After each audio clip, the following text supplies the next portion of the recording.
Is happening here, Ambassador. I do not know where did you get this video clip. These have been going around the world. You know, sometimes you 大家好，不知道大家是否还记得7月份被英国记者关于新疆问题提问到接舌的中共驻英国大使刘晓明又干了一件丢人丢到家的事情。最近呢，他在他自己的推特账号上给一个重口味的色情影片点了赞。那么虽然这个黑丝族口味偏咸了一些，但也无伤大雅，而且这是人家的私事，也没有什么好值得说的。就算人家上班的时间看了一下不妥，那也不是什么大惊小怪的事，好不好？那么 OK 啊，这个重要的事情并不是他点了赞，而是呢他在点赞之后动用了中共大使的官方网站，说自己的账号是被反华势力的网友给黑掉恶搞了，并且呢督促推特公司彻查。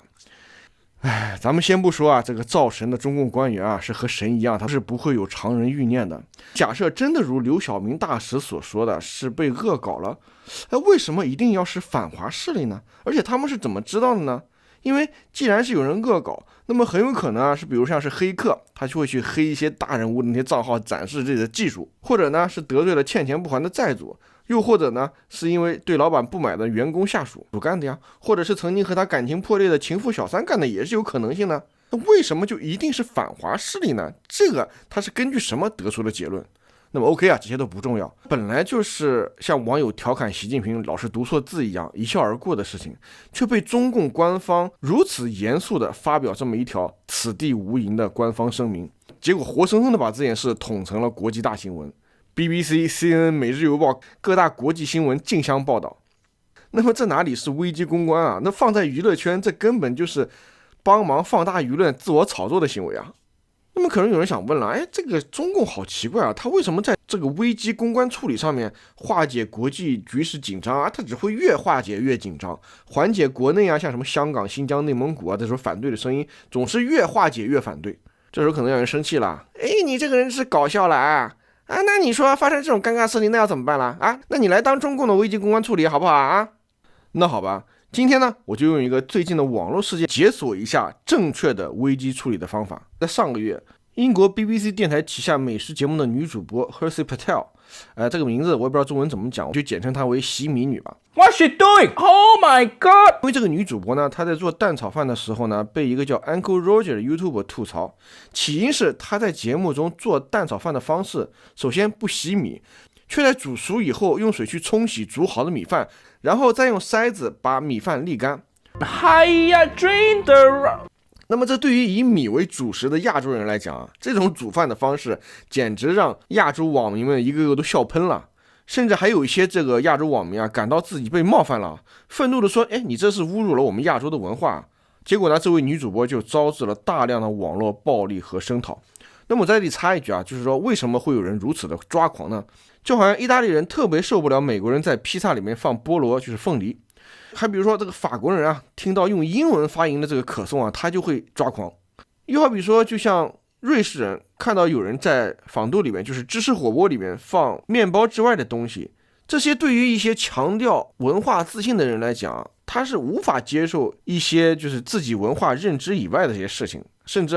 恨不得要扯到傲慢和歧视上去了。那么这个洗米女最后她选择了什么样的方式来回应？是狡辩和嘴硬跟那些网民硬干吗？那么我们假如就按照中共的危机公关处理方式，就像刘晓明那种，那怎么解决我的食谱被反华不对，是被反英分子给调包了。又或者跳出来说，我这个是 BBC 正宗的菜谱是我们尊贵的英国菜谱你们剩下都不是又或者狡辩说什么太传统了不科学，这样才是最科学的。如果他用这样的语言来回应的话，你猜猜会招致怎样的后果？他只可能会造成更大的反弹，制造更大的负面舆论和矛盾。但是呢，这个女生她就非常的聪明，她不是用嘴硬跟网民们硬干，而是自己一上来就用自嘲的方式来化解。 Who is this witch who disrespected our rights? Her family should be ashamed. 并且主动联系那个嘲讽她的 YouTuber Uncle Roger. Guess who I just had dinner with? This lady. 那么这对于大多数人来讲可能都是做不到的吧，因为会很尴尬嘛，对吗？而且呢，他和 Uncle Roger 两个人一起做了一个节目，进一步的自嘲，故意在炒蛋炒饭的时候把米撒一地。你们不是嘲笑我不会做饭吗？那我就不会给你们看。And at the end of the day, I do know how to cook rice. Like she work at Chinese takeaway. Not bad. Oh, she fucked up. Moving on. 这样一来呢，反而让大家对他的攻击都变成了一种喜剧的态度。之后呢，他又做了一个影片，就是说自己在面对全球性的这个嘲讽的时候呢，是如何存活下来的，把自己从一个负面的形象转变成了一个正面的人物。Your first instinct is to turn around and run in the other direction. You actually shouldn't do that. You should just turn right back and lean into the pain, lean into the shame, fluff it around. 表面上你看他嘻嘻哈哈的很轻松，但是其实嘻哈背后全都是智慧啊！大家不要看他表面上就是一出喜剧，因为其实在这个整个过程当中，如果一不小心处理不当，你比如说就用了中共常用的那个鸭子嘴死硬的方式，就很有可能会变成对主持人和 BBC 负面的种族争端事件。那么这个习民女她成功的把这个种族危机文化挪用化解成了自嘲的喜剧，不但自己没有引火烧身吧，也没有让东家 BBC 太难看，反而自己还收获了5万的订阅，可以说是一个3赢的结局。那么咱们再说回这个刘晓明大使，就算是政治人物，他也是人呐，对不对？那么看了有色影片，正所谓食色性也，这也没有什么可大惊小怪的嘛。那么下面呢，我就给刘晓明大使啊一个更好的公关方案，自己呢发一条推文，上面就这么写：对于推特公司在工作时间向政要人物推送这类影片的行为表示强烈的谴责。另外在工作时间点赞，这是一个错误的示范啊，为此道歉。这样既幽默的化解了尴尬，又礼貌的承认了错误，这不是一种更好的化解方式吗？那么 OK 了，为什么一个普通的英国人可以如此轻松自嘲的简单的事情，刘晓明这一类高级的中共人却做不到呢？他们为什么会有这种自嘲恐惧呢？那是因为党国不可能允许我提出，就是我刚才提出的那种危机公关的方案，因为他们都已经被塑造成了神。其实我们也可以理解，中共这一种必须依靠造神才能够获得执政合法性的政党，这是一个必要的操作。那么刘晓明所谓他那种声明呢，也只是做给中国韭菜们看的，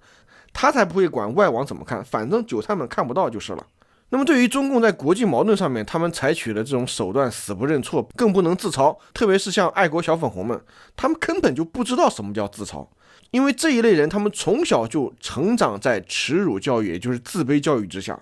从小就被告诉你了，你被人歧视了，你被人骂了，100年前你爷爷被人打了，你又被外国人看不起了，都是种族歧视你，美国人也都反华你，全世界都看不起你，日本人也打你，日本人也看不起你，说你是东亚病夫，总之就是让你自己变得非常的自卑和敏感。那么我记得好像新奶爸有一句话说得好，他说这个自卑的反义词啊，不应该是自信，而是自嘲。那我觉得呢，自嘲呢应该是自信最高的境界。那不管怎么说，在耻辱的教育下面，自卑的教育下面，自然它就会形成一种敏感的神经，就引用台湾网友的话讲，这就叫玻璃心。那么敏感神经的玻璃心就很难面对自己的缺点，那就更不用谈什么自嘲了。所以啊，像中共这种不是民选，而是靠枪杆子写宪法这种强迫性的宣传规定出来的这种执政党，他就不能出篓子，他就只能用谎言来欺骗自己的民众，然后再用更多的谎言来不断的掩盖之前的谎言。 What is happening here, Ambassador? I do not know where did you get this video clip. These have been going around the world. You know, sometimes you you know, this video. Shh! Don't tell my mum and dad. They don't